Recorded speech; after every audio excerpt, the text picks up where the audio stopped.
Tonight, this is a great, great state, and we win it every time. Donald Trump racks up a win in the first-in-the-nation primary, but Nikki Haley isn't done. New Hampshire is first in the nation. It is not the last. The latest from the 2024 campaign trail. Plus, our friends in Ukraine need our help, and we must answer the call.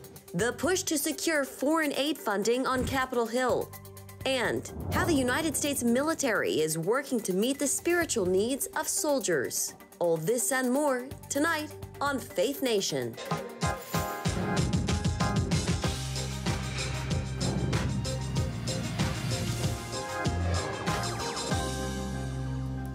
Two up, two down for Donald Trump, who's now looking ahead after notching back-to-back primary wins. Thanks for joining us for Faith Nation. I'm John Jessup. And good evening in Washington. I'm Jenna Browder. The race for the GOP presidential nomination is over, according to Donald Trump. That is his message after winning the New Hampshire primary. But his one and only challenger says not so fast. Former UN Ambassador Nikki Haley declaring the race is far from over while refusing to drop out. CBN's Matt Gelka has our top story. You know, we won New Hampshire 3 times now, three. First Iowa, now New Hampshire. Donald Trump is well on his way to winning a third consecutive GOP presidential nomination, and he's throwing heat at his only real remaining rival. I can go up and I can say to everybody, oh, thank you for the victory, it's wonderful, or I can go up and say, who the hell was the imposter that went up on the stage before and claimed a victory? She did very poorly, actually. Former UN Ambassador Nikki Haley is the only major challenger standing in Trump's way. And while she made gains with voters in New Hampshire, she still came up short. I want to congratulate Donald Trump on his victory tonight. He earned it, and I want to acknowledge that. Now, you've all heard the chatter among the political class. They're falling all over themselves, saying this race is over. This race is far from over. There are dozens of states left to go. While Haley plans on sticking around, Trump ramped up his attacks on her as they turned their focus to South Carolina, where Haley is a former governor. South Carolina Senator Tim Scott joined Trump on stage at his New Hampshire victory speech Tuesday night. Scott is backing Trump even though Haley appointed him to his Senate seat. You must really hate her. No, it's a shame. It's a shame. Uh-oh. I just love you. No, that's why he's a great politician. The early exit polls paint a picture of Trump having a strong grip on the party. He dominated with registered Republicans 3-1, but Haley dominated with independent and unregistered voters 2-1, a case she's been making if Trump becomes the nominee. The worst kept secret in politics is how badly the Democrats want to run against Donald Trump. Trump's a loser! He's a loser! They know Trump is the only Republican in the country who Joe Biden can defeat. President Biden's re-election campaign is only focused on one candidate, and that's Donald Trump. The campaign released a statement after the New Hampshire results saying it's clear that Trump would be the GOP nominee, and the stakes for the election couldn't be higher. Trump and Haley now set their sights on South Carolina and that state's primary, which is set to take place on February 24th. Matt Gelka, CBN News. All right, thank you, Matt. Nathan Gonzalez is the editor and publisher of Inside Elections and a Faith Nation contributor, and he joins us now. Welcome to you, Nathan. So, Nikki Haley is vowing to fight on, although the question is there a viable path? Is the GOP race all but wrapped up, with Trump and even Biden both saying this primary is over? Your thoughts, Nathan, on what we saw last night? Yes, I think that the race is effectively over. Now, when Nikki Haley says it's far from over, there are technically 48 states, the District of Columbia, U.S. Virgin Islands, that have to go through the process of nominating delegates and picking a candidate. But there just isn't a viable path for Nikki Haley. New Hampshire was supposed to be her best state, a state where more moderates are allowed to vote. Voters that aren't registered with a party could participate in the primary, and that's very different than many of the states later in the calendar, including in South Carolina. Even though it's her home state, that electorate is much more conservative and more friendly to former President Trump than what it is to her. So, Nathan, do you think she will stay on through South Carolina 1 month away from today? It's a long time. I know that, we have to remember that candidates say they're staying in the race right up to the point where they drop out. And I'm not exactly sure when that's going to happen, but I know that a month is a long time. And it's not just Nikki Haley as a candidate saying that she's going to stay in, right? There's a campaign. There are people that they need to pay in order to organize and keep the train moving. And she needs to convince donors that there is a viable path. She doesn't have to convince me or you guys. She needs to convince donors to continue to put money toward this and convince them that there's a viable path. And I think that's going to be difficult when she came up short and lost by double digits in the state that was supposed to be an opportunity to really make a mark in the race. I want to make just quick mention. It looks like we're having a little bit of a glitch when you're talking at times, but we can make out what you're saying. So exit polling, Nathan, shows illegal immigration is the #1 issue for New Hampshire Republican voters, inflation coming in second. Can you talk about that and how these issues could play in November? Well, inflation coming down on the list of priorities would be good news for Biden. That would be, he needs voters to believe that the economy is headed in the right direction. The challenge for Biden is that Republicans and even independent voters are concerned about the economy and concerned about the border and security. And that is going to be that's going to be tough for the president. I think there's an opportunity for Biden because House Republicans seem to be unwilling to make any sort of deal. So if Biden can go on offense along with Senate Republicans and make a proposal to make changes to the border, maybe they can actually turn this into more of a positive than it is right now, where he's on the defensive. Yeah. All right. Nathan Gonzalez of Inside Elections. Thank you, Nathan. Thank you, Nathan. Well, the White House says it's working to shore up support for a hostage release and ceasefire between Israel and Hamas. But according to Israeli officials, lengthy negotiations are still taking place, telling CNN any reports of an imminent deal are incorrect. National Security Council spokesman John Kirby says there isn't a timetable for getting a deal done. These are very sober and serious discussions we're having, and we certainly want to see another humanitarian pause put in place so that we can, again, get aid in and get people out. But how close we are to that and what the parameters of that are going to look like, how many days, and that's all part of the discussions we're having right now.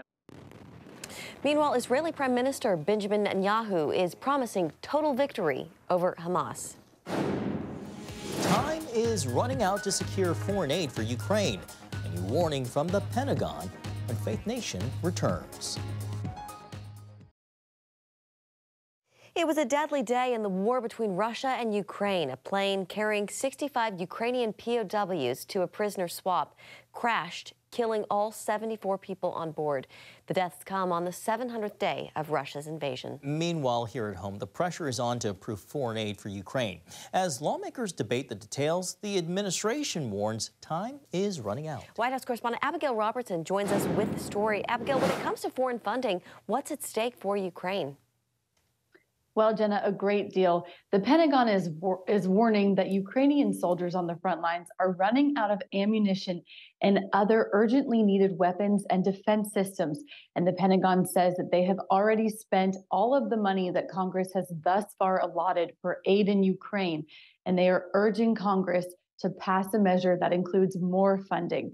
Now, the White House, Senate Majority Leader Chuck Schumer, and Senate Minority Leader Mitch McConnell are all in agreement that Congress needs to pass a measure that includes billions in funding for Ukraine.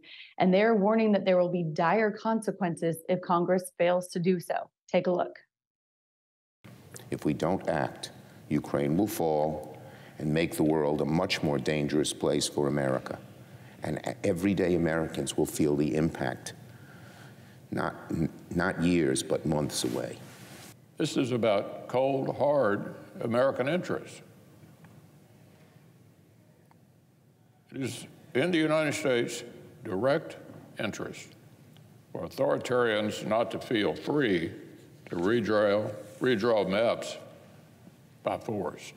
We cannot pretend that America is inoculated against the consequences of a war in Europe.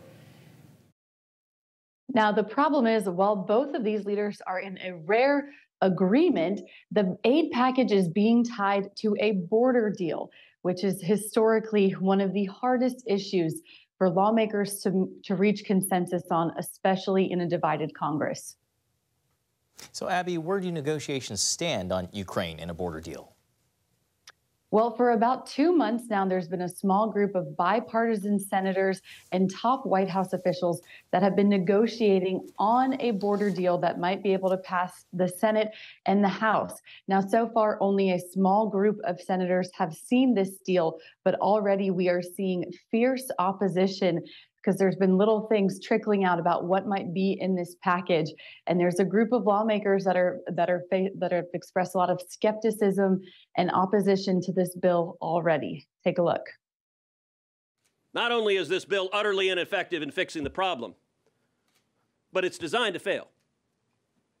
The chances of this bill passing the House of Representatives, I can quantify it mathematically. The chances of this bill passing the House are 0.000%. Has said he's willing to work with Republicans in a big way on the border in order to secure this funding for Ukraine. But as you can see, Senator Ted Cruz was not alone in his opposition. The full text will likely be out maybe by the end of this week. And Senator Cruz made a valid point that anything that the Senate agrees on might not fare so well in the Republican-controlled House. John, Jenna. All right, White House correspondent Abigail Robertson, thank you. Thanks, Abby. Well, Tony Perkins is the president of Family Research Council and the host of Washington Watch. Tony, welcome to you. Let's start with Ukraine. The Defense Department is leaning on foreign allies to fill the gap while conservative opposition to funding for Ukraine threatens Kyiv's ongoing fight against Russia. Tony, my question to you is why risk giving Vladimir Putin the edge here? He's already signaled that he's eyeing Poland and potentially other Baltic states. Well, John, I think the reasoning among conservatives in the Congress is that we have to secure our own nation before we can help someone else. And our southern border is so porous. When we see what happened on October the 7th in Israel, there's concerns the same thing could happen here. I mean, it's very similar. An illustration would be when you're flying on an airplane, if the oxygen mask drop, you're supposed to put it on yourself first before you try to help someone else. America is very quickly slipping into a position where we're not going to be able to. In a Harvard-Harris poll that was released on Monday, the #1 issue for American voters right now is the issue of immigration and the southern border. And 77% of Americans believe that Joe Biden should make a deal with Republicans. So if they want to advance the Ukraine funding, they're going to have to deal with the border issue, period. Yeah. Tony, the Senate's expected any day now to unveil their bipartisan immigration plan. Mitch McConnell and others see this as the best chance in decades to pass reform. On the House side, though, as Abigail mentioned, some congressional Republicans question the value of handing President Biden a win ahead of the November elections. If this, is such an important issue, now outpacing the economy, and according to some polls, should partisan politics just be put aside here? Yeah, I would agree. I think that's absolutely wrong to make a decision based upon whether or not this would help the president. If it's the right thing, and it is like H.R. 2, the bill that the House actually sent over to the Senate, which does fix the border, they should absolutely support it. But I think the issue here is not so much it's going to hand President Biden a victory, is that it will be a facade in that it would suggest that the border issue is addressed and the crisis is over when in fact it is not. So if it is real and it is valid and it fixes the problem, absolutely it should be supported. Tony, just a few seconds left here. The Biden re-election campaign kicked off with a rally to, quote, restore Roe right near us in Manassas, Virginia last night. Clearly, the abortion issue has helped Democrats overperform in the last couple of election cycles. Is the pro-life side doing anything to tweak its argument to win over voters who consistently show they want some form of abortion protection based on the results of several statewide ballot initiatives? Very good question, John. And I do think that the conservatives have gained their footing once again on this issue, going back to what brought us to the overturning of Roe v. Wade. And that is protecting unborn life, finding consensus on where that consensus can be obtained, and working forward. And I think right now the consensus at the federal level is clear clearly that we shouldn't be spending billions of tax dollars to promote abortion here in America and abroad through family planning of the Planned Parenthood and other foreign entities, United Nations.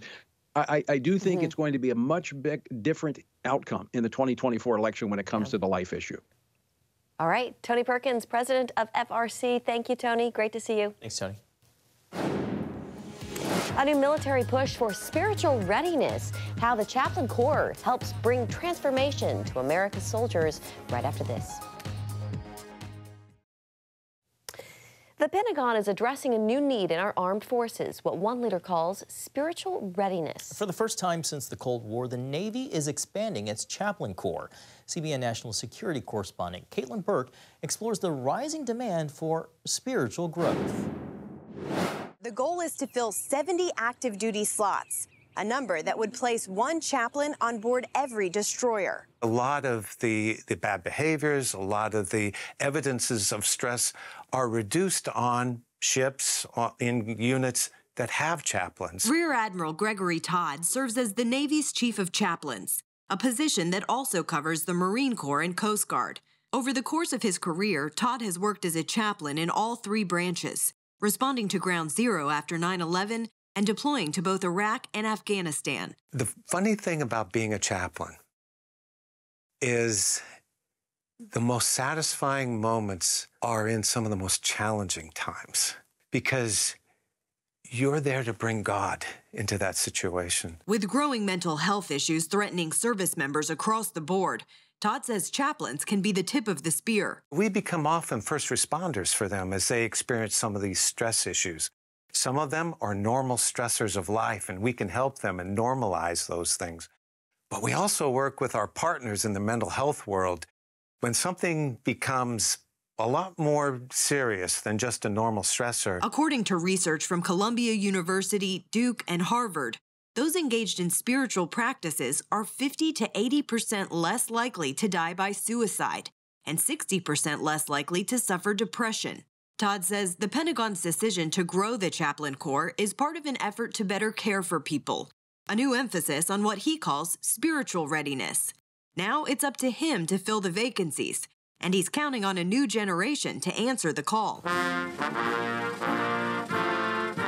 While a chaplain at Emory University, Lieutenant Commander Saul Burleson says God put military ministry on his heart. When I looked at the men and women in uniform, what I found was people who were committing their lives to something greater, something greater than themselves. They were serving the Constitution. They were upholding and defending our inalienable rights. Burleson now serves as a Navy chaplain on the USS Macon Island.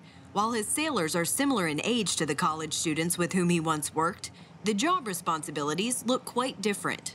We're embedded with our sailors, our Marines, our Coast Guardsmen. We serve all the sea services and the men and women in uniform in those, wherever they're at, on board a ship, across the Atlantic or Pacific, with the Marines in a desert or in the Arctic.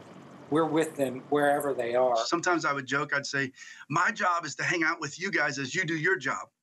But the reality is you're there to spend time, to tell stories, to go to the motor pool, to be there. And then in that life connection, transformation begins to take place. Someone needs time. People go, hey, chaplain, you got a minute?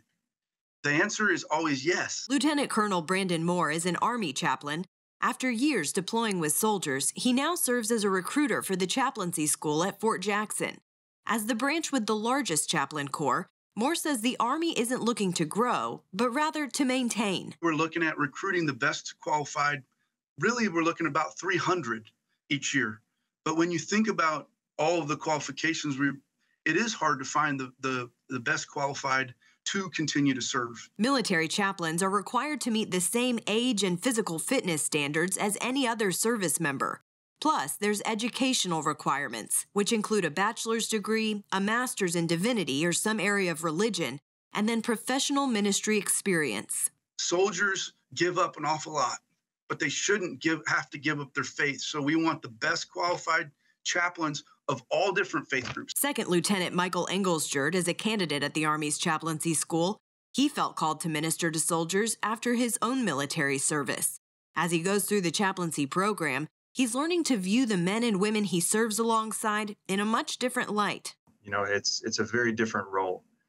And as I'm learning things in seminary and learning about what ministry is, it's like I'm in the same places doing something completely different. And being able to draw on that experience while still having to get used to the new lens of what it means to be a chaplain. 3 decades into his career, Admiral Todd calls caring for the men and women of the armed services a sacred honor and privilege. I said, okay, Lord, I'll do this for 4 years. I'll do one tour, and that's been over 30 years ago.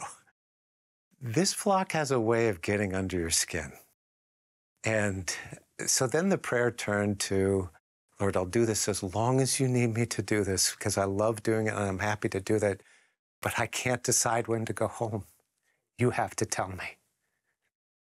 And so I'm still here until the Navy says, okay, now you have to go home. You're too old. You have to go home now. While the Navy is currently asking for 70 additional chaplains, Todd anticipates need for even further growth, and the Marine Corps and Coast Guard are expected to follow suit. Caitlin Burke, CBN News, Washington.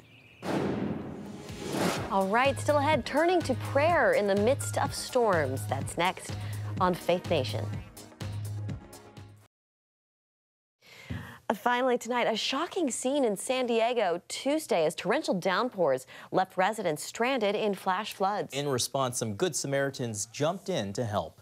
A group of lifeguards with the Salvation Army was among those helping save people from the dangerous rushing water. For them, the heart of the rescue mission is bigger than just helping someone navigate through a natural disaster, as they demonstrated with one flood victim. When we brought the man in, he was in good spirits, but even more so was our team came around this man, and we got to pray with him. We got to bring him some food. We got to bring him some hot chocolate, made sure that he felt warm, he was comforted, got him some clothes. We did what we do here at the Salvation Army, so doing the most good. The message of the Salvation Army is, quote, based on the Bible. It's a ministry that's motivated by the love of God. Its mission is to preach the gospel of Jesus Christ and to meet human needs in His name without discrimination. That's a good mission. It's amazing, and they do so much good work. I mean, their hands are kind of everywhere. One thing I didn't know was they had lifeguards. Yeah, I didn't either. Very practical. Did not realize.